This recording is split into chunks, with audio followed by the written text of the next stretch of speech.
My little buttercup has the sweetest smile. Hey, everybody, it's Mike with Katie. And that's right, we're coming at you with Episode 73. This week it is Random RADnesia and Tiger King. Tiger King, Tiger King, Tiger King. This week on Cup of Rad.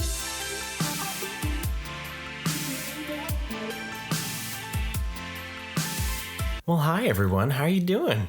How's it going? How's life? Wait. You didn't say it right.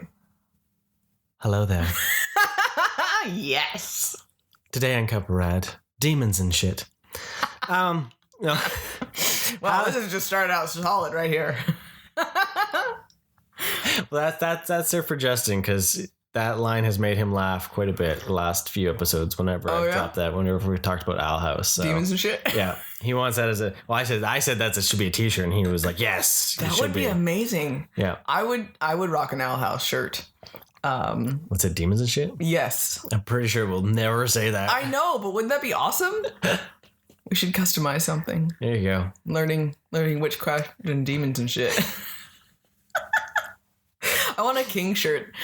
Oh, they need to, it's the tackiest shirt ever, but they need to bring out the jumper where Ida has him. Oh, yes. The baby holder. It'd be like the Hangover shirt. Yeah, but with the king. Yeah. I would do that. Fantastic. I really think that they need to, or the Bad Witch Coven. Yes. Totally 90s. If you haven't already guessed, we really like the Owl House on Disney XD. Dana Terrence's show is fantastic, and Alex Hirsch is involved. And if you don't know, Alex Hirsch is also highly involved creator and everything of Gravity Falls, which by default means that we love it. So there we go. It hasn't been on the last couple of weekends, and I'm been going jonesing, in withdrawals. Jonesing, just itching, just You're like, where's my demons and shit? That has so many uses. Yep. That's fantastic. We're caffeinated today. We are, which is good. We are, yes. Hopefully you're caffeinated. Hopefully your self-isolation and social distancing is doing well. Yeah. I'm just going to say, how are you? We'll pause, let you answer. We're there for you. We hope you're healthy. Yeah. Hopefully you're getting some sunshine and you're eating well, not just Doritos and beer. Apocalypse drinking. Where's my margarita pool? As you notice, as we're stuck inside with no new movies, the same references keep coming out. Yeah. We just keep going back to the same old awesomeness. Right? The newest... So what are we doing now? Well, the newest stuff that's really coming out is that everything's still getting delayed. Yep. Everything's getting pushed back. I'm still happy with that. I mean, I hope that there's movie theaters to come back to is the concern. Which was really terrifying, because I actually was reading an article that AMC's debt load could cause them to have to either start closing some or they could not open. Yeah, that's a weird concept, eh? Yeah, but speaking of that, Trolls comes out this next weekend on video demand. Right, that was so weird. We just saw a commercial for it, and it was like, this Friday. I'm like, okay, this is... In your home. Because it was a new ad from today. Yeah. And yeah, it was this Friday, and I'm like, okay, what is it going to say? And it's, premiering in your home this Friday. That was weird to see. Yep. Totally Super weird. But, some companies are trying to keep things pushed back. They're still hoping that Wonder Woman will be in, what is it, August now? Or is it July? I can't remember. I think it's August. And then Disney and Marvel has pushed all their stuff back. So Black Widow is supposed to be November. So that's exciting. Yeah. But Mandalorian season 2 did not get delayed. I know it's not a movie, as of yet. But still, as of yet, it's not delayed. As of yet, yeah, because most of it was in the can. With that, we're a little behind the times, but little rumors here and there showing up about certain characters possibly coming up in live action with Ahsoka. Tano going to be get by Rosario Dawson. Yeah. I don't know why some names I just can't say. That one just kind of rolls too. Yeah, I know, right? But so, it's exciting, but it's kind of strange at the same time, because Ashley Eccleston has basically built her career and life around the character. So yeah, I wish she would be able to do it. Yeah, she cosplays it all the time. I mean, she rocks it. Even if they had done just motion capture, because the motion capture has gotten so fantastic. But you know, at the same time, she did give her blessing. It's not her character to own; it's everyone's to have and enjoy. So it'll be another take on it. Maybe she didn't want to do it. You never know. And who knows too? You know, as long as it follows Rebels, because she should be old by then too. Then yes, that is true. With that big gray white cloak and that staff, right? Yeah, that would be cool. But anyways. We were excited. Something came back. We're going to talk about that first. So before we get into RADnesia and all that, but DuckTales came back. Yes. So we filled the spot then that we were missing for our Disney XD cartoons on the weekend. Yep. From Our House, we got DuckTales at least this weekend, which was fantastic. And it came back with a vengeance. Yes. It dropped a couple episodes. And the episode that was definitely the standout was Quack Pack, the second episode. So we can't spoil. Can't spoil it. But you need to watch it. It's a full, you know, this show has so many Easter eggs and so much fan service. Yeah. It's like slapping you with a fish in the face, but you love it. Yes. And it's hilarious. And Goofy shows up, still voiced by Bill Farmer. Yeah. And Don Cheadle is playing Donald Duck in that episode, so that's pretty fantastic. Yeah, we'll leave you with that one. Yeah, so check that out, because as I say, the DuckTales, the crew that's doing DuckTales reboot, you know, it's a great show. Well, I like, especially Quack Pack, they made comments, and even the first episode about the concept that making your own adventures, you know, not having to just repeat the past and historical wise, like not just redoing and reliving things, but actually doing your own thing and making it your own. And so lots of nods to the acknowledgement that it's a new thing and it's still okay. Yeah. And I love that they're aware of that and are just still, you know, fearlessly moving forward in their own world. Yeah. So, and they're building off of it. I can't wait to see what's going to happen this season, because there's the teases for a lot of the Disney afternoon stuff kind of being melded into it. Well, and they've talked about a lot of adventures that they plan on going on. They you know, got something new that'll show them some new adventures. So yeah, so I'm excited. It's an exciting time for that. So speaking of, I'm going to roll on that because Goofy showed up and Goofy was wearing his Goof Troop outfit. Mm-hmm. So the other day, I needed a break. Kiddo was like, just like in my face after class, just all up in me. Well, because Mike's being a superstar and having to deal with Kiddo at home because, of course, no school. So, and doing my own schooling and all that. So I got to the point where I was drained. So I had asked about watching some stuff from cartoons or something because I needed a break. And he was just like, wasn't really into anything I was throwing out there. So I just said, you know what? I turned on Disney Plus. And I just started playing things. And I was like, this is what it was like in the 90s. You didn't have any control. It just happened. It just happened. And so I played an episode. Welcome to my childhood. So I played an episode of Goof Troop. And he laughed. He thought that was pretty hilarious. You know, even though that show is old, it definitely still is funny. Like, it had some good humor and heart to it. Yeah. It was the very first episode, so it was Goofy coming back to Spoonerville and Pete finding out that Goofy was coming back, and he was not happy about that. And so I thought that was pretty funny. So then I showed him Mighty Ducks. Well, okay, this was when I came home. He was like, oh, we watched Goof Troop and we watched Mighty Ducks. I didn't know they were. Did you know that they're not a hockey team? They're alien superhero ducks? What? I was like, okay. He was just so disturbed by it. It was funny. So that was one of those ones where I didn't really watch as much as a kid because it was at the end of the Disney afternoon. But at the same time, I remember catching a few episodes here and there, right? Because I like the movies and I like the hockey team and all that, right? So I was like, yeah, this is my chance to just slip one of those episodes in and see, you know. So as I'm watching it, though, I'm like, man, these villains, their voices sound really familiar. I'm like, what is this? And no, it wasn't Rob Paulsen. I was waiting for that, and I was like, how did he not know that Rob Paulsen was in this? Right. But it was the big, like, muscly guy was Clancy Brown, right? Playing his, like, thug version, right?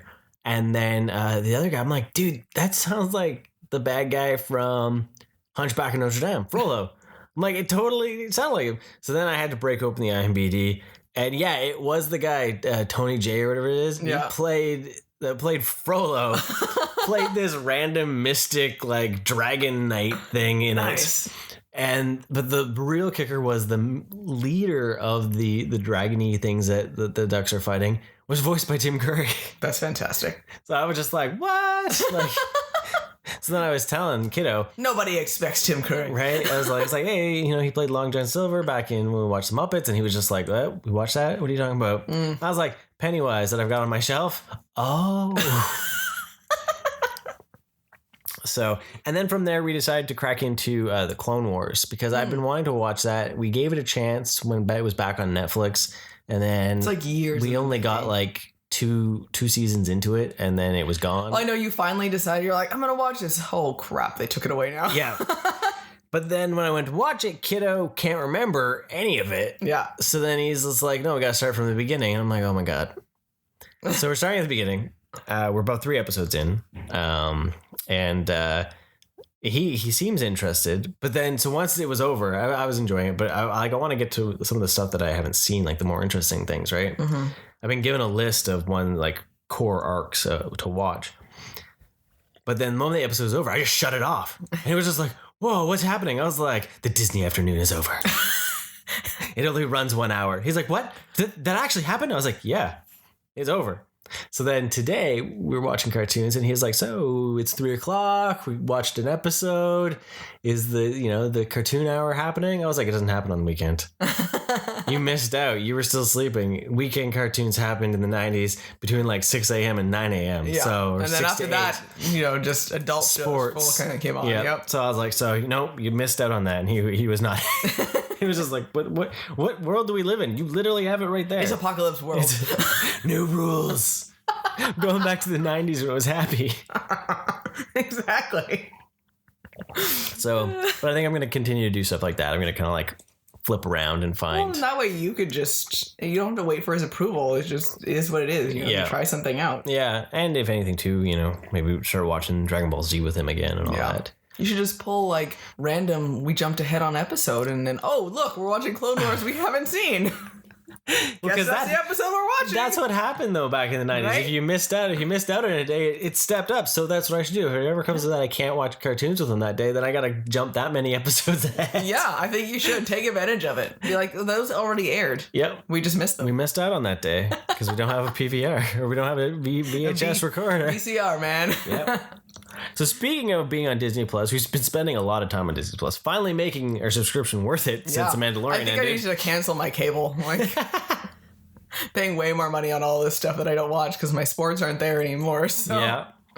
But we were watching Wild Russia, and you joined us for that. Yeah, that's been really fun. There's some weird ass animals out there. Right? Like, it's insane to think about how much land is actually in Russia. Like, holy moly. All the different types of forests and all the different types of climates. Yeah. And ecosystems and everything, right? And there's so many different types of animals. Ones that just totally weird.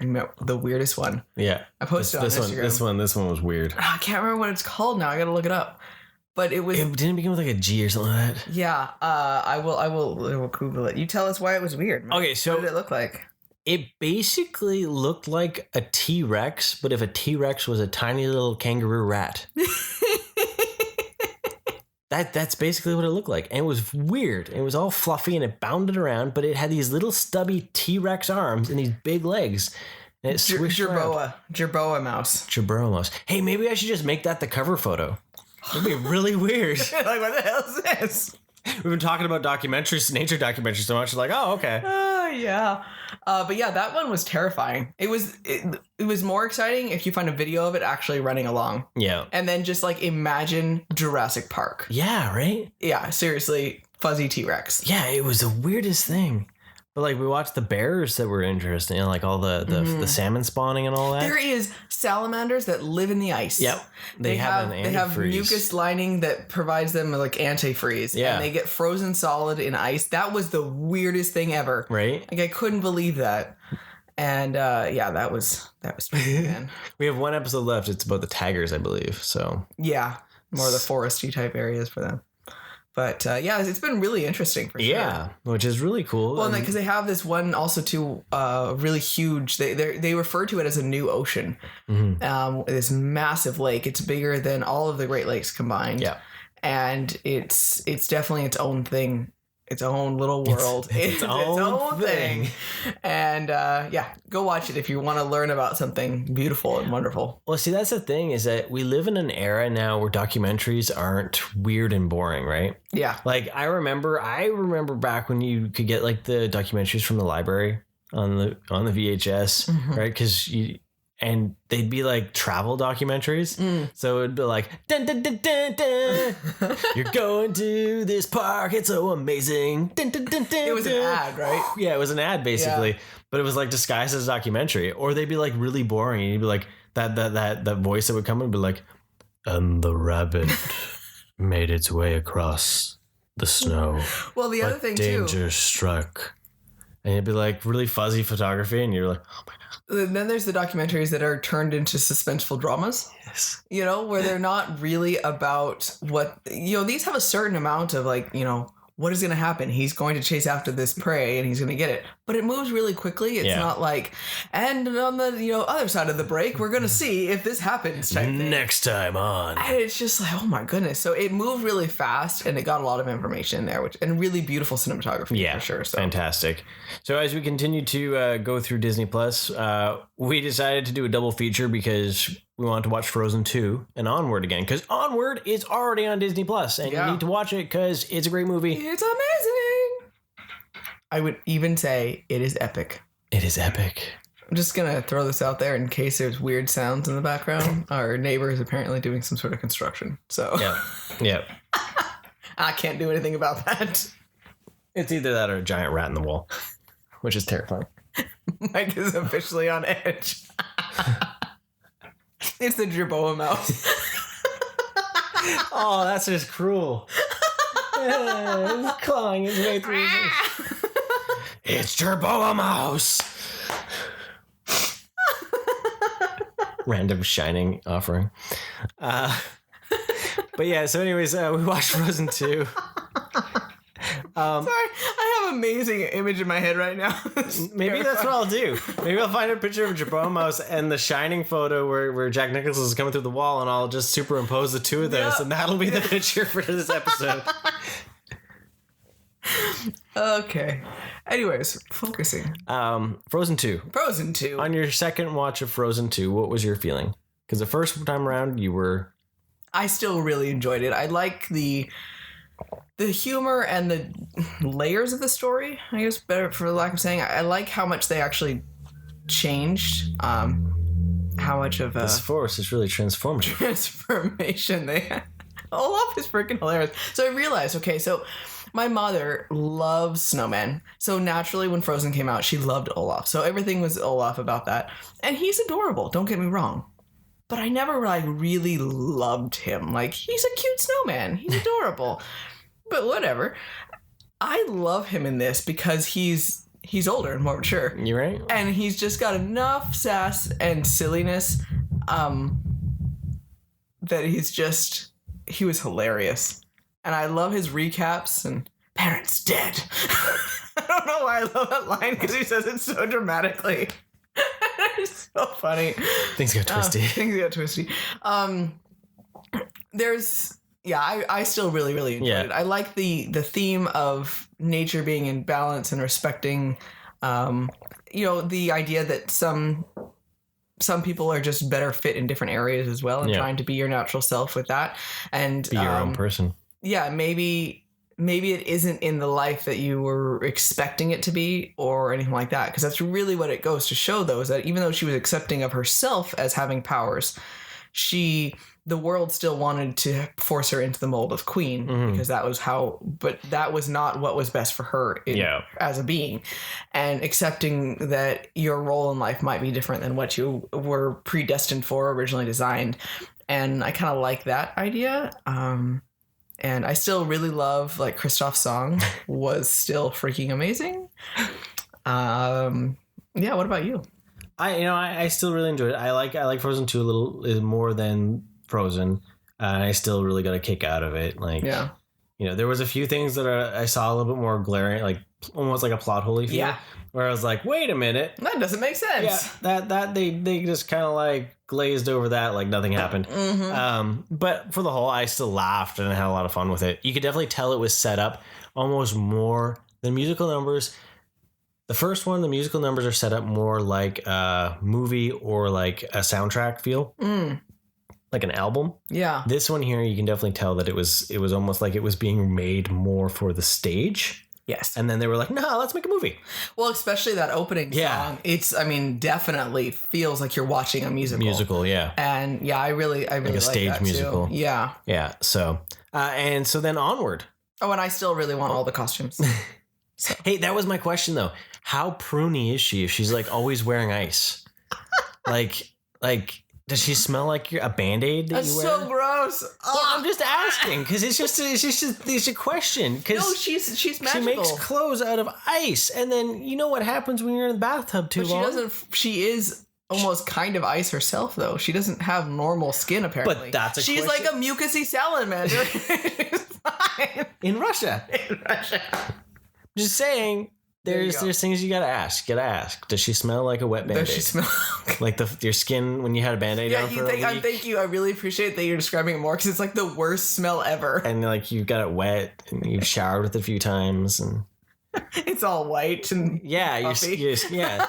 Is that why she's so pale? Is because that's what her skin's like? Maybe. Now she's suddenly not as pretty. Thank you for that.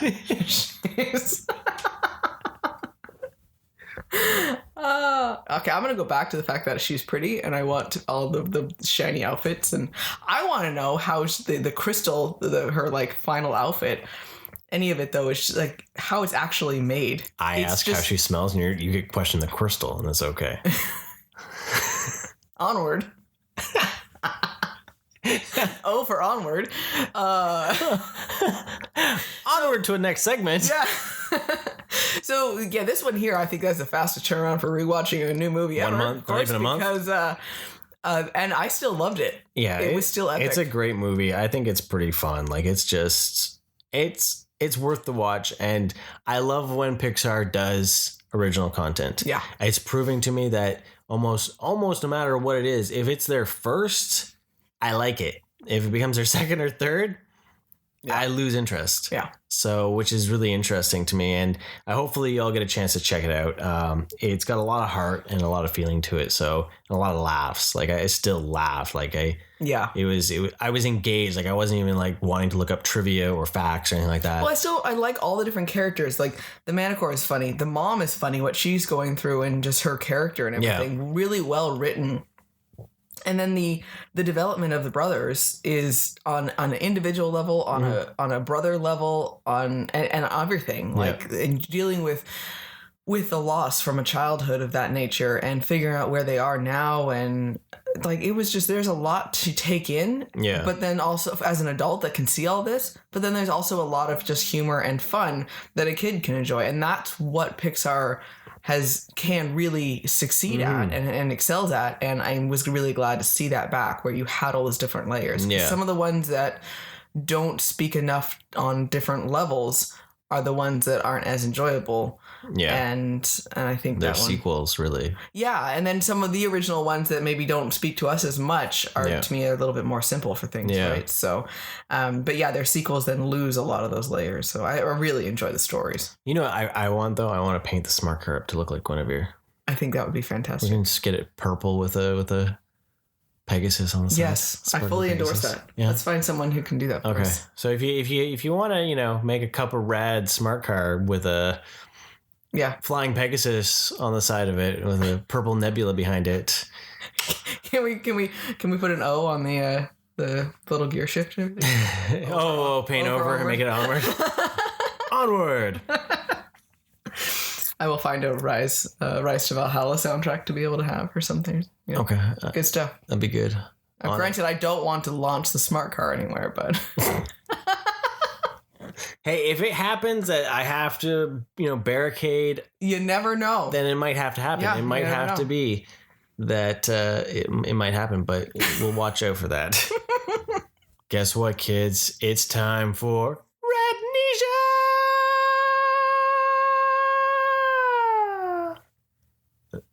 Oh, I was waiting for you. Oh, I'm supposed to say something now. Oh, okay. I had to catch my breath. I can't breathe. Yeah, it is. We found some We found some oldies. old movies. First one we found, I've been wanting to show because spring break ain't spring break without a John Candy movie. Yep. So I was looking for something we hadn't shown, kiddo, and we found the 1989 John Hughes Uncle Buck. You know what? This one is perfect considering a John Hughes movie as well. How much kiddo loves Home Alone. Yeah. And so you have Macaulay Culkin in there as well. And it kind of just fits in this world, you know? And so it was perfect, actually. So this one, actually, for me, I do not remember this movie at all. RADnesia only for Mike, not for Kitty. With that being said, though, first watch, freaking hilarious. Oh my goodness. Like, loved it so much. So if you don't know, Uncle Buck stars John Candy. He plays a down and out loser, basically, that ends up having to look after his nieces and nephew when his brother has to go to his wife's father who's had a heart attack. Yeah. And he's their absolute last choice to look after the children because he's a gambler, out of work, you know.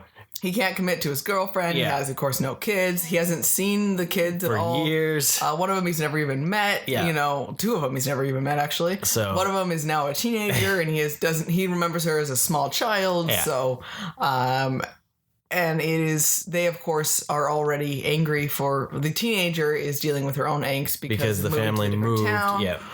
And so she is not a happy teenage girl anyway, and dealing with all that hijinks. And he's hilarious because he's what they needed, because he is harsh and he really does care about them. He does a great job of actually taking care of them. Oh yeah. You know, it's unorthodox. Unorthodox. He doesn't, but he cares. He makes sure they get to school. He watches out for the safety. Picks he cares them up. about them. Yeah. You know, so he is doing everything it's never a question of if they're safe or if they're being taken care of. But he pushes himself into the teenage girl's life because she needs someone. Yeah. And it's that concept of how important it is to give a little bit of space, but also not so much space that you don't know what's going on. Yeah, and they walk all over you, right? Yeah.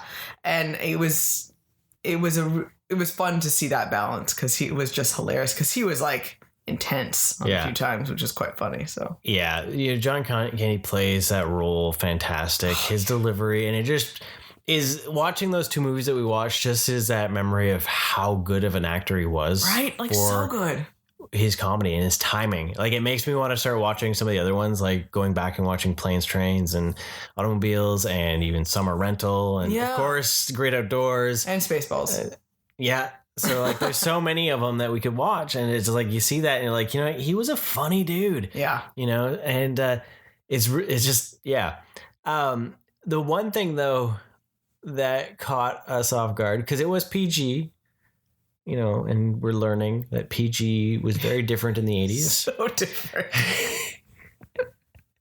Compared to, and our ratings now are just a shit show, really. I think I know what you're talking about. So there's a scene, he can't get the washing machine to work, and the neighbor sneaks into the house, and you're hearing all this banging and grunting, and he's saying things like, you know, you're gonna take it and you're gonna fill you with my load whether you like it or not.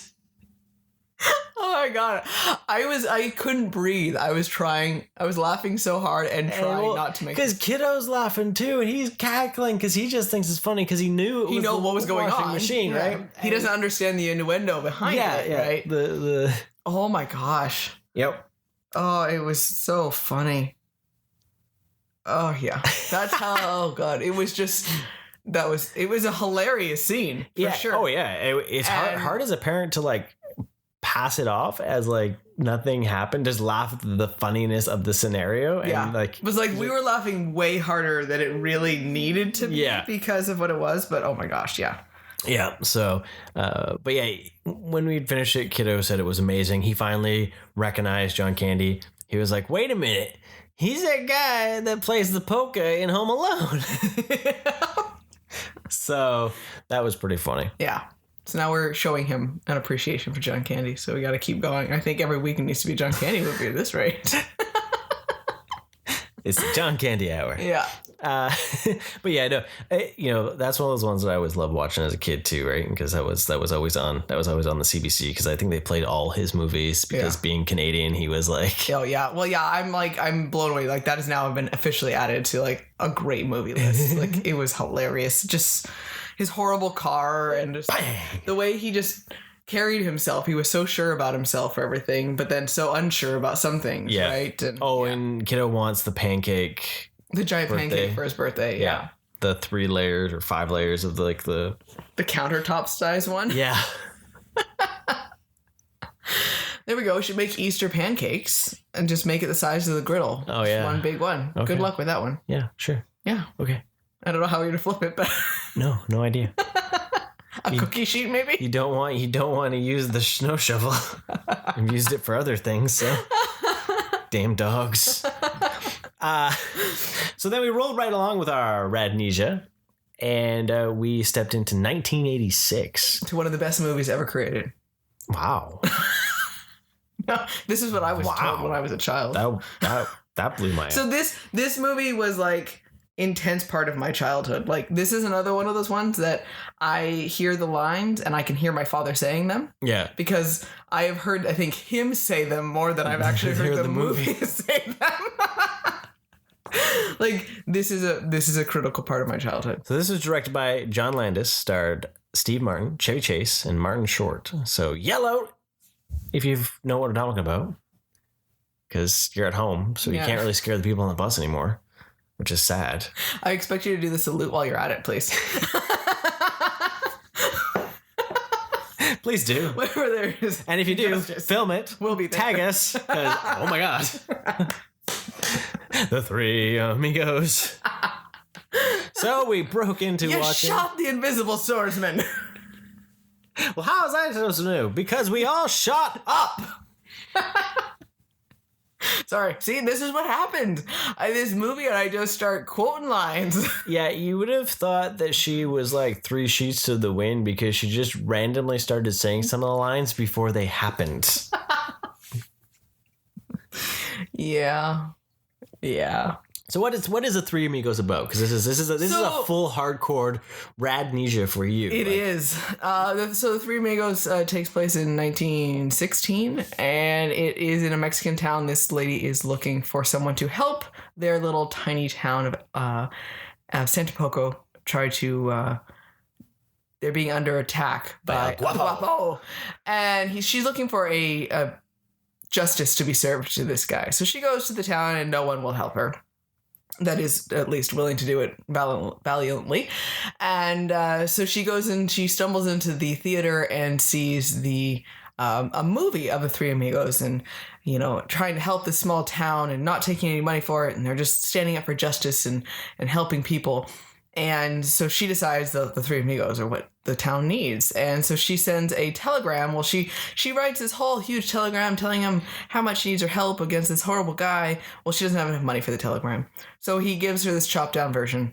And it is a drop in the bucket compared to what she, the information is severely lacking. And so it gets to them in Hollywood and they're been run out of the lot because they are down and out and taking advantage of things, and they're like, oh sweet, we're gonna go we're gonna go down to the infamous El Guapo and do a show down there. It's gonna be fantastic. And for they show up pesos. and obviously mistaken identity causes insanity to ensue. Yep. Because they think they are just part of a stage show. Yep. And it's a little bit different when you have a murderous, villainous, infamous El Guapo. Yep. With his real bullets and everything, right? So these are real bullets. You're in big trouble, man. But this movie is all real, man. It's all real. Hilarious. Like Steve Martin, Chevy Chase, and Martin Short, they just play the roles so fantastically. And with watching some of these older comedies that were, say, rated PG, I miss those. Yeah. Because we can show kiddo there's nothing to, but it's edgy enough that it's not like, oh crap, we're watching a family movie again. Yeah, it's not just geared towards kids. Yes. And they don't make those anymore. Yeah. It's family or R now, which is interesting, because that's what I was saying. just showed that these guys were just like kings of comedy back then. Oh, yeah. The stand up, the way that it was all Martin done. Short is just. He's so happy. As I've grown older, the more and more I get appreciation for Martin Short. Right? Right? Like, he's actually a really good comedian. Yeah. And, well, I always love Steve Martin. And Chevy Chase is just so spacey. He's such an idiot in the movie, and it's just so funny. Like, the dumb one. The dumb one. But we know. I love the. Would you like to kiss me? Sure. Oh, like now? Yeah, on the veranda. Well, I was thinking the mouth, but see, the thing that we noticed though is Steve Martin even had that joke that he used in the Christmas special of SNL. So one of the best Steve Martin skits ever on SNL is him making all these wishes. Of course, for all the children in the world, to hold hands in peace and harmony. In peace and harmony. And then he goes on and he keeps adding, revenge on my enemies and all sorts of money and 3 then, wives. Of course, all the children in the world to join hands in peace and harmony. And he uses that same style of it's in there line a couple times. Yeah. Like he goes back to doing the wishes of all things. Yeah, it's just. Yeah, with the what are you gonna do with your share of the 100 million pesos? And I was like, oh, Mike, it's that line. And Martin Short's character, I'm gonna open up an orphanage and help all the homeless children. Yeah. Oh, okay, kind of put us to shame there. Yeah. Well, I'm gonna do that too, but but this with my cars and big shiny silver car. Oh yeah, I love this movie so much. So what is one of the lines that you? You're asking me for one line, Well, no, or just what's some of the things that you would just like one of my shout out? Favorite things, because the word is from this movie and is one of the best words ever. Would you say I have a plethora of pinatas? Plethora is a wonderful word. Well, of course I would say you have a plethora of pinatas. Do you know what a plethora means? Because I would not want someone to say I have a plethora if they do not know what a plethora is. Kiddo was laughing at that too. He's just like, and I was like, do you know what a plethora means? He's like, yeah, a lot of. And I was like, oh my God. That's awesome. I love that the guy just comes back with the idea of like, well, you're superior intellect and all that, but I feel like you're compensating for something else. Could it be this? Yep. Or it be that? Right? The guy's actually really smart, which is really funny. Like, he totally understands his boss and like how to manipulate it. There's a reason why he is there in that position is because he knows how to calm him down and get what he wants out of it, right? So, yeah. Oh, guapo. And the singing bush. The singing bush. Barley, barley, barley. See, I can... Oh, okay. Yep. This is a peek into Katie's childhood. There you go, right there. The 3 Amigos. I saw Tiger. I saw Tiger. Not I saw a tiger. Just Tiger. I saw Tiger. And Tiger saw me. So, I had seen this trailer for the Netflix documentary. And I was like, that could be interesting. It looked weird. It had mayhem in the title. And then I forgot about it. Yeah. And then isolation hit, and then the memes and everything just started going all over the place. And I was like, oh, wow, it came out. And then I had a friend from school. She sent me some stuff, and she was like, have you seen this thing? Have you seen this show, Tiger King? And well, I had some friends posting on Facebook and everything, too, that they had watched it. And I'm like, what is this? Like, So then we decided, you know what? Let's do this. Well, because I come downstairs and he's got Netflix on. And he's like, this thing keeps calling to me, Katie. I'm like, what is this? He's like, this Tiger King. It keeps. I think I need to see this. I'm like, okay, what is it? He puts the trailer on. We watch this. I'm like, okay, we have to watch this. We're done. Let's do this now. So we've entered the world of Tiger King. So we've watched the entire series that's available. Rumors are there's going to be more coming. I don't understand, but there's supposed to be like an update. I guess, yeah. But there's also rumors that there's a movie in the works and also a series in the works as well, like fictional. They're just grabbing on anything that's popular right now. It's like future money for someone, sure. Right. So yeah. So apparently there is a weird, underground big cat community in the States. In the United States, where And- there's thousands of these things. There is more captive tigers in the U.S. than there are in the wild. Yeah. That is a statistic that just blew my mind. Yeah. So when they said that, here's a story. You're going to take you back a few years, back to 2014. Okay. When we were in the States, living in the States, and we were going to go visit some friends over in Oklahoma, which is hilarious. Right? I'm like, I've been there too. We were driving out past Carson there. We were, okay, yeah. About we were 3 hours east. We were in the middle of, not even, actually not too far. It was a few hours, though. We were in the middle of Nevada. Middle of Nevada. Weird things happen in the middle of Nevada. Right. And we had seen this sign, and this sign was made from an old mattress propped up on a truck with no tires, and spray painted on the mattress said, "Feed a live tiger," and an arrow pointing to this road going down to the middle of nowhere. So there I am driving, going, "Can't you see that sign? It says feed a live tiger." That feels either murdery or rapey. We just immediately figured it was human trafficking of some sort. Yeah. Or cannibals. Yeah. Rednecks in the wilderness ready to eat you. Yeah, I'm sorry. We're going to throw you into sex trafficking. My mind went right to the bad places. Right? Like, the holy hills hell. have eyes. I appreciate the state I'm from. Right? But then it just kind of like, it just became a memory. Yeah. And so then we're like sitting there, we hear this, there's more captive tigers in the United States and blah, blah. And I looked over, I was like, that probably was a real fucking tiger. Like, you probably could have actually gone and fed some There was a tiger in Nevada. Tiger in the back of his truck or something. No, I guarantee it must have been real. Like, and you know what? For some reason, I don't think it's even that much better to know that it was real. Like, still scary place, right? Like that moment, right, where it just clicked, and then it just like, those pieces falling all into everything, right? Yeah.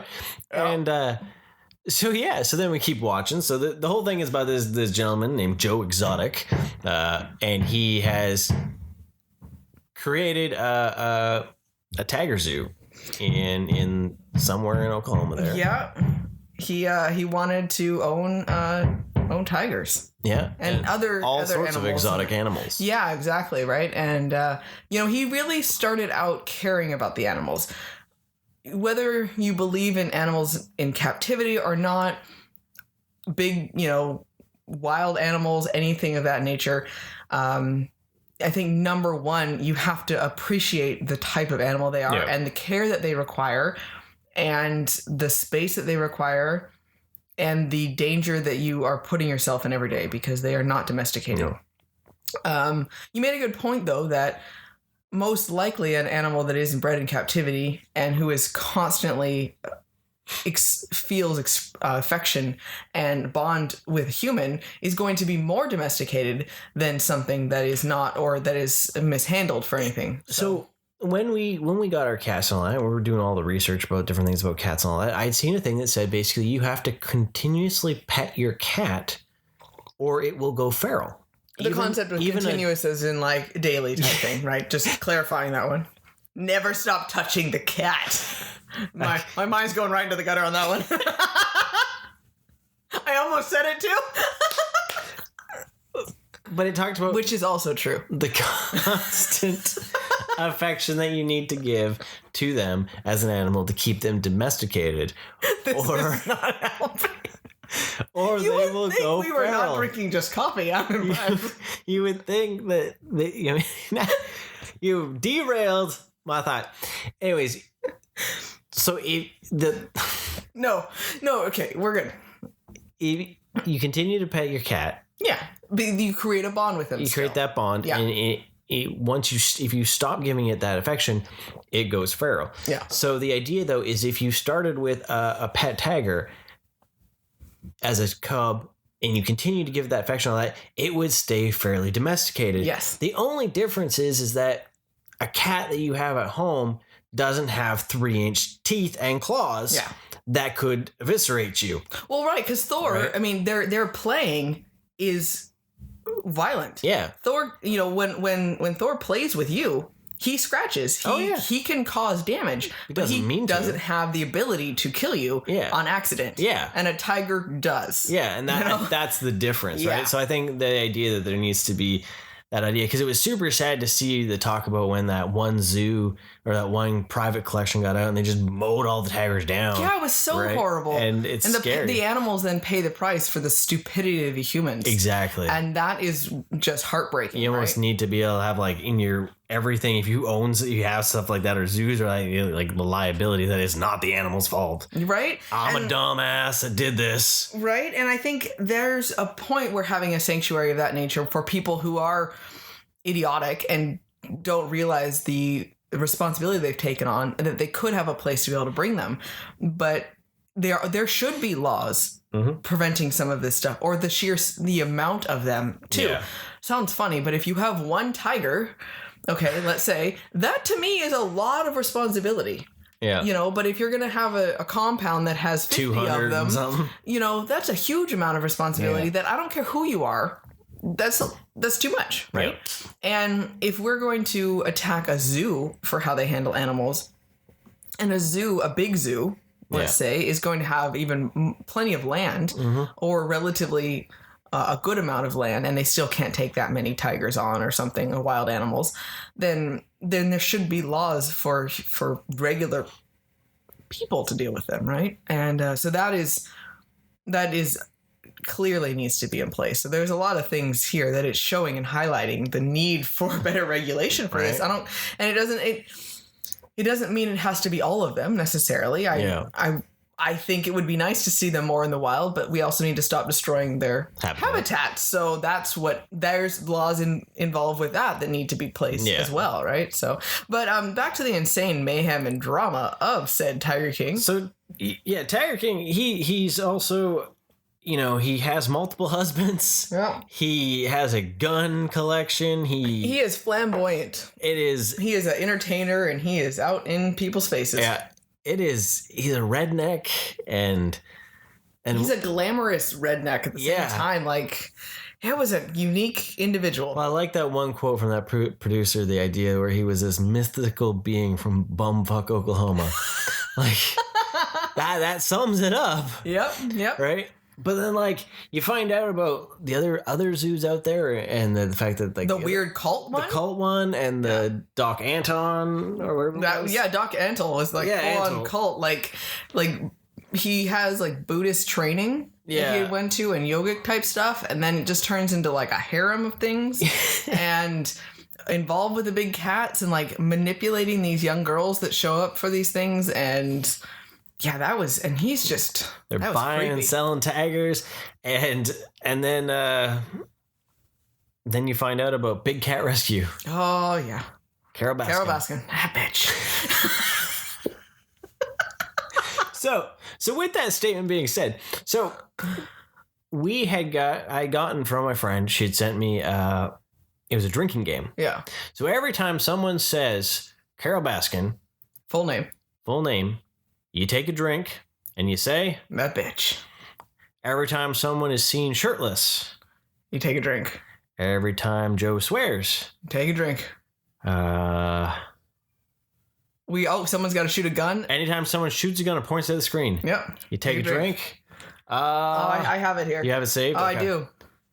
Okay, so we decided we would try to play a little bit of this game. Yeah, we tried. We just grabbed a couple beer, and we thought, run down the list. Take a drink. Every time someone says Carol Baskin's full name, you have to follow your drink with that bitch. Take a drink anytime someone is shirtless on screen. Take a drink whenever someone fires their weapon or points at the camera. Take a drink whenever they show that bitch Carol on her Wicked Witch of the West bike. Take a drink whenever Joe curses. Take 2 drinks every time someone is attacked by the cats. And take 2 drinks anytime a Joe Exotic song is played.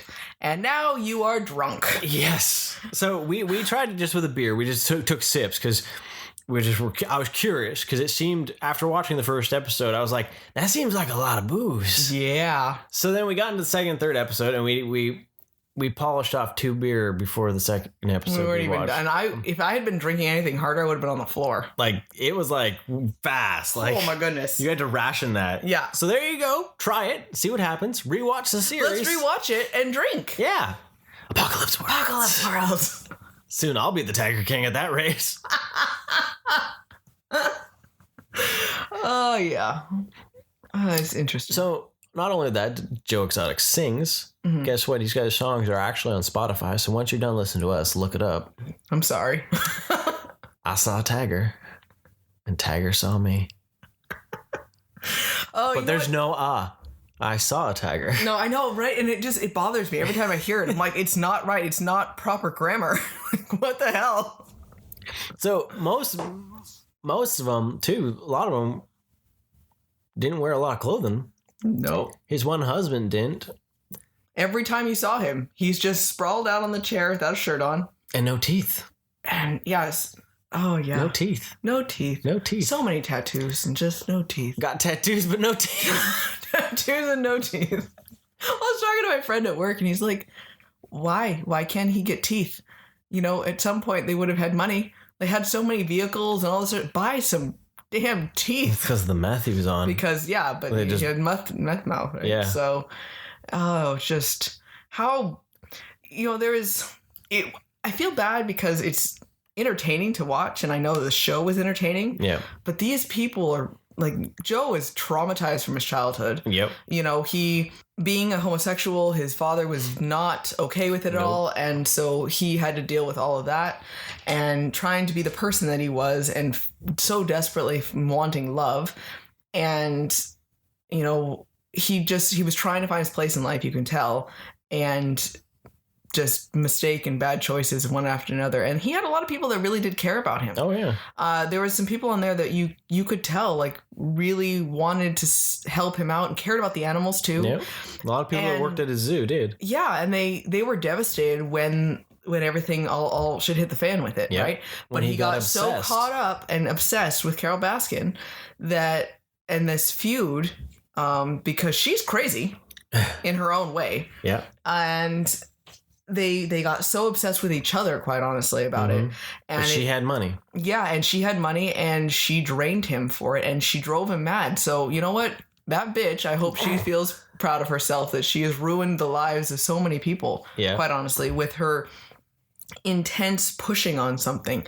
She's doing exactly the same thing, just without cub petting, breeding. And I appreciate some of the things she's saying. Like, I do understand and appreciate not breeding them because you're creating more of these animals that people also don't know how to take care of, or the ones when they start taking them away from the moms or all this sort of stuff. But there's a lot of things there that even just, she still has big cats for pets. Yeah.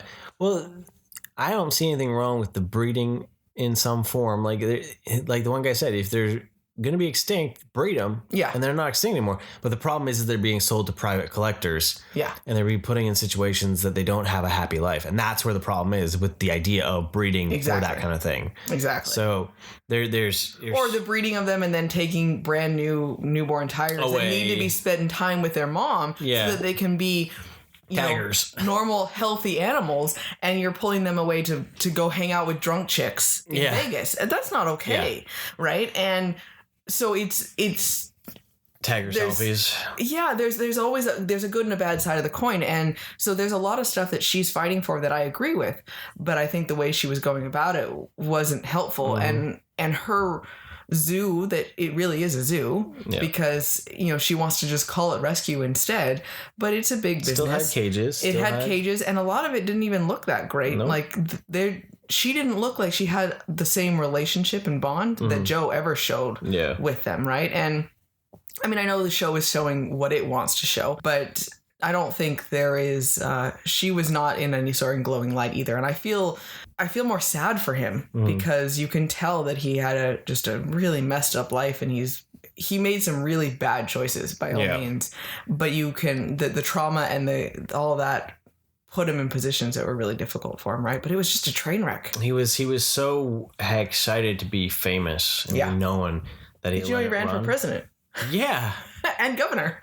Right? Like, Yeah, he wanted to be known. Sorry, I interrupted. No. It's just he just wanted to be known. He was desperate, and it ruined everything that he had, and because he was getting the attention, and it turned out to just all be negative attention in reality. Yeah, which then spiraled because then he couldn't get out of that pit. Yeah, and it showed almost a bit more too of the dangers of the internet, because then he started using his platform of the internet to attack and all these things, and then they'll just spout off crazy ideas without thinking, without having repercussions, and that's what eventually got him in hot water, because he allegedly put out the hit on Carol Baskin. Yeah, right. Which I do see as a very tenuous case. They seem to have at least on him, but I think that one was the final nail that got him in trouble. But I think we do know more of his charges relate to actual animal problems. Yeah. And I do hope that they maybe can bring charges against some of these other people that were shown in it that aren't treating them any better either. Yeah. So that's maybe the future things is kind of fallout from this and seeing what happens. Yeah, because it's been about a year since it all was finished and all that filming. But then you also got the fact that there's still all the rumors about Carol Baskin feeding her husband taggers. Yeah. And it was hilarious to watch and see that throughout it, she made little like notes like, well, human hand can't fit in a meat grinder. Yeah, she was like incriminating herself. And like if you want a tagger to eat a human, you gotta put sardine oil on them or something they want to eat. Right? You're like, oh my god. And you're just like, what? Well, and I can't remember now what she was saying, but at one point she winked and nodded at the camera. Yeah. And it totally made it sound like, yeah, I did it, but you can't catch me. Yeah. There's no proof because it's been so long. And yeah, she has a weird twisty life too for herself, and because obviously her ex-husband the family members have nothing positive at all whatsoever to say about her, and but apparently that case has been reopened though, so okay, they're trying to see. They're trying still. I don't know. It's just that it is one of those ones where it's sad to laugh at some of the stuff, but it was like a train wreck that you couldn't stop watching. Yeah. And I think I remember seeing his mugshot on some of the tabloid stuff, and I would have had no idea what it was, but that mugshot seems really familiar. Yeah. That's the hope. It's not just the but I don't know, it could just be because it's been out in the media so long. Yeah, no, I know, but you would think that it would have, because when some of this stuff was happening, we were living down there still, right? But who knows? But just it's crazy, right? Like you think about these stories and like, stuff is just, truth is stranger than fiction for sure. Yeah. And that world, that whole world that was created was like real.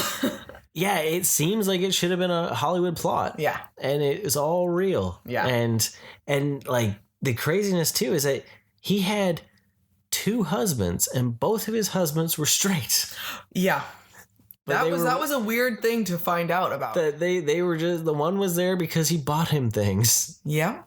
Guns and drugs. It's just showing the sad trauma that people have experienced. That it's just the desire for someone to pay attention to me. Yeah. And they'll do whatever they feel they need to be loved or wanted or cared about or taken care of or anything. And it's just like, oh my goodness. There's definitely some shocking video in there because some of the real scenes and all that. And, when the one guy at his funeral, when he's like, and he'd come up and put his balls on my face, his glorious globes. Oh, yes. Who says that at a funeral? With his mom sitting right there, too. Oh, yeah.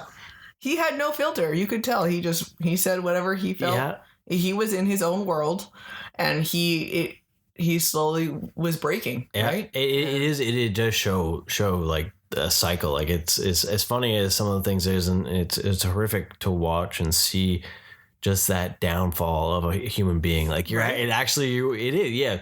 You're watching that train wreck happen. You're watching it go from just chugging along to just hitting those windy curves. And then it just like, oh my God, it's going to implode. It just keeps going. And each episode adds something else. Right. You're just like, what?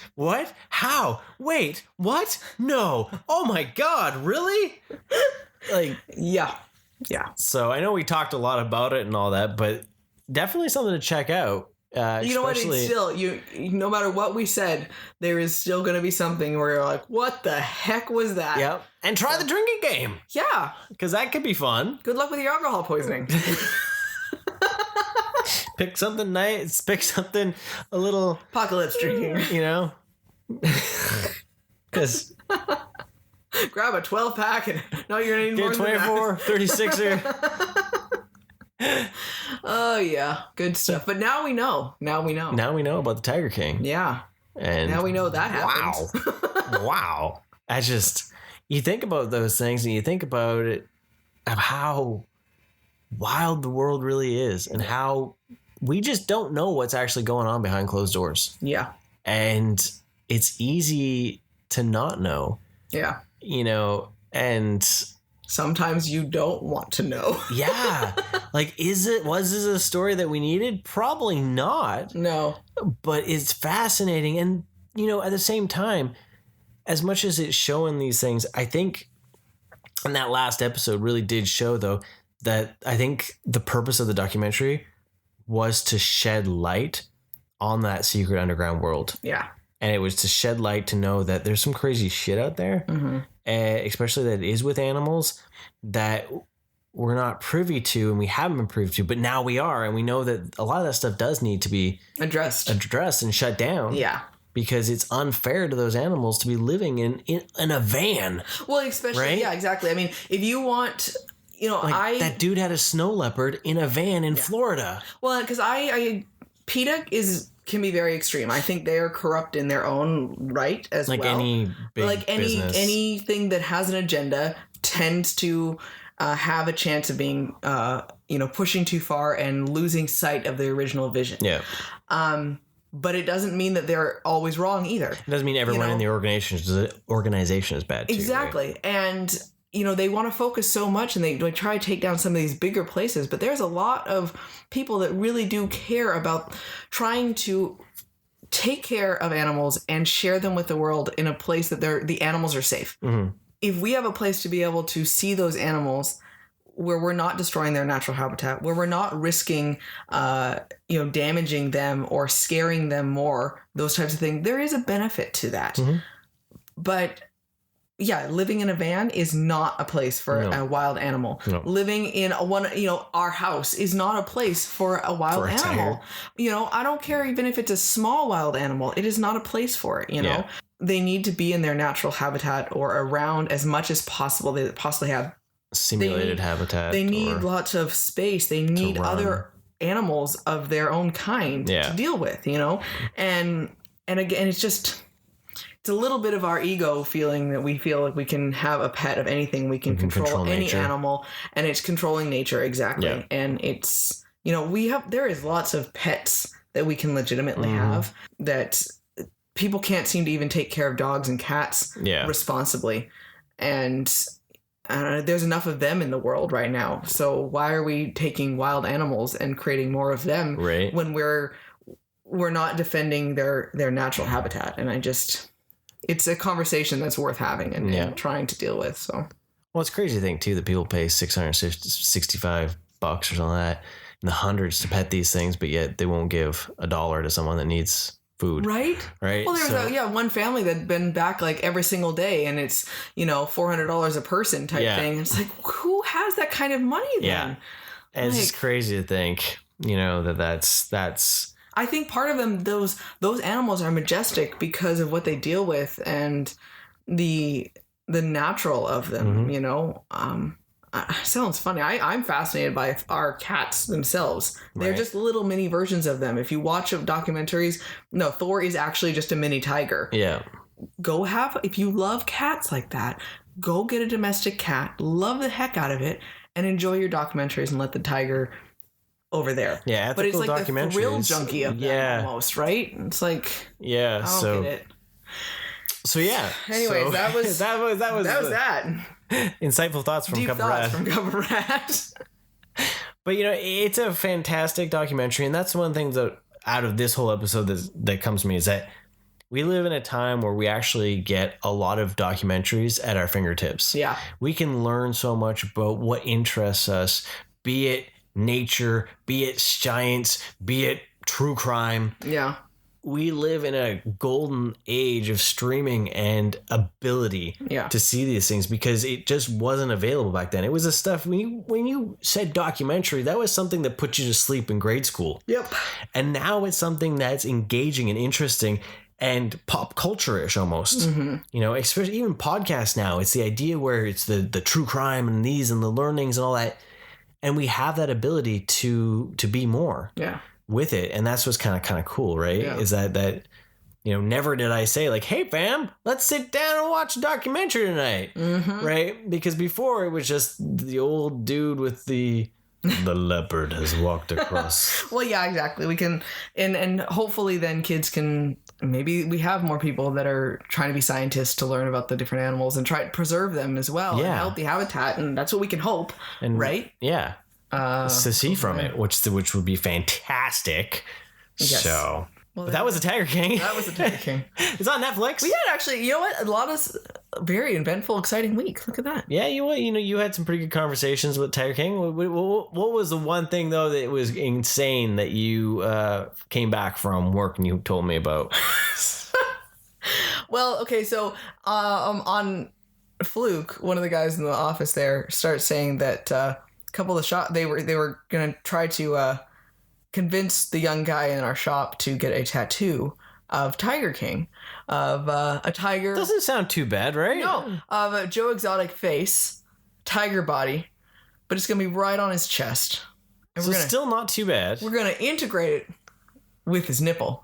Okay, getting a little weird. And the nipple is gonna be the cat's bumhole. I like how she tried to PG this. We swore a few times in this episode. Because it's horrific to say.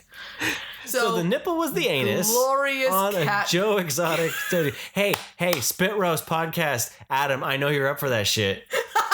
Because I know you're all over the Tiger King. Yes. Do it. Do this and send me a picture. I need to share it with my work. So, Joe Exotic's face on a tiger body. And I'm pretty sure Heidi be all over that shit. Yeah, so right there on his chest. So, because this kid has lots of tattoos, and he's fully, his goal in life is to be, full body sleeve tattoo. That's what he wants. Yeah, so, so they were trying to get him to do this, and they were like, well, how much would it cost to pay? Well, he says something like $500, right? And they're like, well, okay, sure, here you go. They immediately just... That's in my wallet. And I'm like... And suddenly he's like, no, maybe $1,500. Okay, sure. It just kept and now he doesn't know how to, he's backed into a corner. He doesn't know how to get out of this, right? So he keeps trying to do this. Well, the other guy in the shop that I think kind of was the ringleader for this one, he's like, well, let's crowdfund this, let's just try to get you a house out of this. This thing's popular right now. We'll just roll with it and see what would happen, And the kid still, he's just like, you're crazy. This is not happening, right? So the guy in the office was telling me all about this. So that opened up the can of worms of us talking about Tiger King, and we're laughing about this. I shared him with a drinking game, and he just thought it was hilarious. So we're laughing about this. Well, then it turned around, and I was like, well, the concept of getting a house out of this. What I said was, I think I would have a hard time saying no to get a tattoo for a house. He took it as this tattoo. He's like, well, you have agreed now to get this tattoo for a house. And I was like, no, I never said that. I am not ever going to consider that. And he's like, you go tell Mike that and see what happens. See if he agrees with me or not on this. Here, I'll throw it out there. Houses in the area we live are about $1.2 million for a 3-bedroom house. Yeah, so if anyone is willing to give me $1.2 million, Katie will get a Joe Exotic tattoo of his face on a cat with the anus as her nipple. It'll happen. But I think he'll pin me down on the tattoo chair and be like, you're getting this. If you are willing to buy us a house in this area, and as I say, you're running about $1.2 million. Free and clear, you do this, Katie will get that tattoo. Wow. It's on the internet now. So we might get an email. But payment first. The house has to come first before it happens. I'm sorry. Unless you go, wire me the money. But yeah, buy me the house. Oh, goodness. And I'll live with that shame, but I'll have a friggin' house. I'll have a house. I won't ever look at my wife again, but I can look at you. That's you've always wanted pretty bras. Little Joe head sticking out of the bra there. It's a price I might have to pay because houses are expensive. It'd be so horrible. Oh my god. It would be so horrible, but a house. I know. With no mortgage. Yeah, I know. So no, I probably couldn't say no to that either. So yeah, that's what happened in my work this week. So I'm still offering that if any of our listeners have $1.2 million to buy us a house, Katie will get a Joe Exotic head tagger tattoo. Thank you for repeating this. As our nipple. And on that note. And just think, we're only caffeinated today. You would never guess that. Hopefully you're all having a great week, finding some enjoyment. Yeah. Finding something to keep your sanity. I know a lot of you got kiddos and a lot of you are having to balance work and kids and life and all that. And that's why there's fun things in the world. That's why we do the podcast. Hopefully share it. You know, let other people enjoy our insanity, because maybe you might know someone that has $1.2 million. It only has to be Canadian, too. Yeah, so it's even cheaper for some of you. Just think about that. But so I think next week we're planning on an actual Katie RADnesia episode. I know she's wanted to watch The Matrix, so I think that's coming up. Well, the other thing is the Trolls, the new Trolls World Tour. That is true. So I don't know. We'll see about that. I know every time I try to bring up movies, it has nothing to do with Mike. I have a really hard time committing and being like, no, we're going to watch what I want to watch. Well, that's why I said that The Matrix, we'll do that this week. Yeah, I think that'd be fun. And we'll look at doing a little bit of RADnesia on that. Maybe we'll find some other ones, some more hardcore, because we've done a lot of family stuff lately. Yeah. So maybe we need to get some edgy movies under our belt as she brings up Trolls World Tour. Trolls and Matrix, those seem like a perfect combination. I know, right? Well, there's a lot of sexual innuendos in the first Trolls, so it might be good for a good time. Yeah, right? Yeah. Drinking game. Every time a troll sings. Oh, God. 5 minutes in and already. That troll movie is the best movie I've ever seen. They're so fuzzy. I just want to pet their hair. Yeah, I want the giant troll that Toy Traders has. The Troll Pop. The 10-inch one. Yeah, I said buy it, and you just said what? Because I know, but I think I need to sit it with the giant baby Groot, and not giant baby Groot, just baby Groot, and sit with the giant troll, and then I can just sit there and pet it like a little, like, stress doll. Yes. Are you talking about stroking a troll? Is that what's happening right now? No.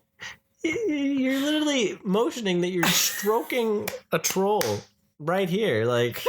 Because it's fuzzy. The hair. Yeah? Yeah? I think we need to wrap this up. We've got this week on Cup of Rad, this episode is explicit. Not only for swears, but for sexual content. That's good stuff. As you can tell, we're a little stir crazy. So... Yay for being indoors! You know what funny is? We don't really have a lot to do. Like... I'm still working, so I'm still having some, I think, Mike has a harder time of, he's not having the same contact from school and everything like that. I don't know what people are anymore. But it's weird not having the same schedule for things, right? My weekday blurs together because I don't have things like kiddos karate and gym and like the same schedules of stuff to happen. Yeah. So it's like, it's all kind of now everything's one, like right? Delivery or curbside pickup. And it's like not having the running out to get things and the weekends and just the ability to go out. Like I've never gone this long without having Starbucks. Yeah, we're at like 3 weeks. It's weird. So we're going through our coffee real fast. Yeah, it's weird things. So but you know what? I know it's just what it's for the better, greater good for everyone. So I'm not for the whining. betterment of mankind. I'm not whining because I know a lot of people have it a lot worse than we do for things, but it's just weird. Odd, so that's all it is. It's just weird. So, but anyways, I think we should wrap this up. All right. Stay rad, dudes. Thanks for joining us, everyone. Have a wonderful day. Thank you for listening. Want more rad content? Follow us on Facebook, Instagram, and Twitter. And don't forget to subscribe, rate us, and leave us a review. And remember, be excellent to each other and party on, dudes!